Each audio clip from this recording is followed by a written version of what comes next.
Hey, what's up you guys? It's your girl Christine. Welcome back to my channel. If you're new here, welcome. I do product reviews, DIYs, challenges, all that crazy kind of things. But today I'm going to be showing you guys the best way to get off your acrylic nails. Because if you're like me, all the surrounding salons here are closed and my nails are getting bad. They're getting grown out.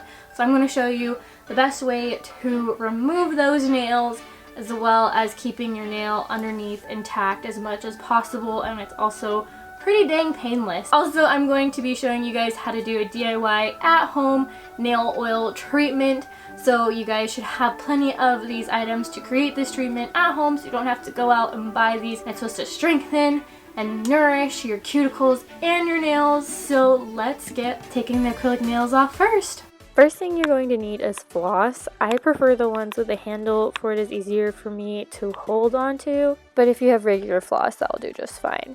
As you guys can see, I've already popped off one of my nails just to show you guys that your nail will stay fully intact using this method. So let's just go ahead and get started. So we're first going to use a cuticle clipper. This is going to be the strongest to get those acrylics off first. You're really just going to be cutting it down to where your natural nail length is, and then you're just going to discard the extra part of it because obviously you don't need that anymore. So once you've cut off the extra acrylic nail, this is where you're going to get the floss, and you're going to take the floss and try to get it in between your natural nail and the acrylic nail itself, and then you're going to basically saw it back and forth, creating heat friction, and this heat friction basically breaks the bond between your natural nail and the acrylic nail. So you're just going to keep sawing back and forth at your own pace, and eventually the nail itself will just pop right off.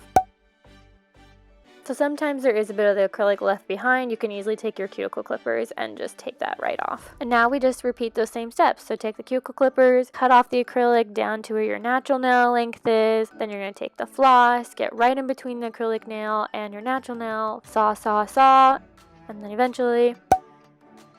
And now you just repeat all those steps until you have completely and successfully popped off all those acrylic nails that you don't need anymore.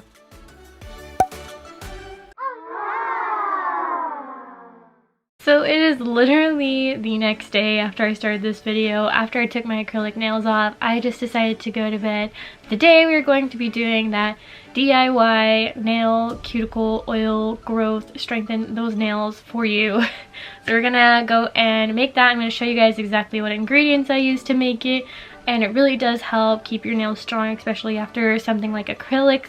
I do recommend though, if you guys are going to be taking your acrylics off just like I did, to do really paint your nails. It literally can be any color, any kind of shade, anything. Painting your nails gives it just basically a nice backbone to help it strengthen and grow again, because if you do just leave it bare, you're more likely to chip or break your nails after you take the acrylic nails off. So let's get started on making that nail cuticle oil. So here are all the ingredients you are going to need: avocado oil, olive oil, rosehip oil, lavender, lemon, rosemary essential oils, and then 2 normal sized roller bottles.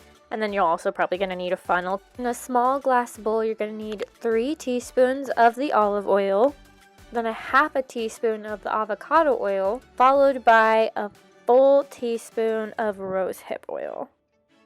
And finally, you're going to add 12 drops of each essential oil into the mixture as well. You are probably going to need eyedroppers for this. As a side note, your essential oils should be food grade. They are not approved or certified for internal use by the government. Therefore, it would not be safe to use on your skin. Now mix all your ingredients together very thoroughly and you'll get this nice, pretty rose color. Now you're going to take your mixture and the full-size roller bottle with a funnel and pour the mixture into your roller bottle very carefully. This mixture is actually meant for 2 of these roller bottles, so I've already filled one up. This is the second one.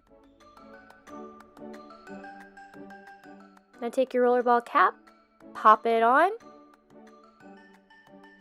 put on the lid, and you're ready to go. It's that easy.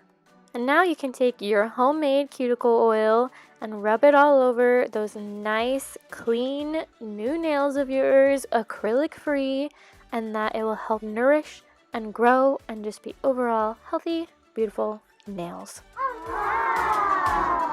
And that is how you can make your own at-home DIY cuticle nail oil for yourself, and it smells really good.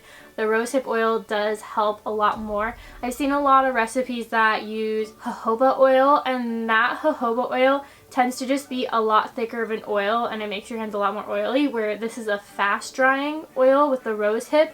So it's not going to dry out through your fingers, but it is going to dry faster than the jojoba oil. So definitely recommend this recipe for your own at-home DIY cuticle oil, especially during this time when you shouldn't really be going out and buying these things, when you can make them at home and make them super cute. Like you guys saw, this was in a blue bottle. I did put some cute washi tape on this, so it's a little bit more girly and customized, so it'll look cute on my vanity. You guys can do this with any kind of washi tape. I do recommend, though, getting the blue essential oil bottles rather than getting the clear ones, because the blue ones will help preserve the essential oils and not let them leak out as much as the clear ones. So get the blue ones and then decorate it as much as you want with cute washi tape. Well, I hope you guys found this video helpful, especially with popping off those acrylic nails. This has honestly been the easiest way I can do it without it hurting and preserving my real natural nail underneath it as best as possible. And then accompanying that with your own cuticle oil you made at home will definitely help preserve your long nails and keep them healthy. Hope you guys are taking care of yourselves. But that is it for my video. If you guys haven't already, don't forget to hit that subscribe button for me. I'd really appreciate it. Love you guys all. Bye!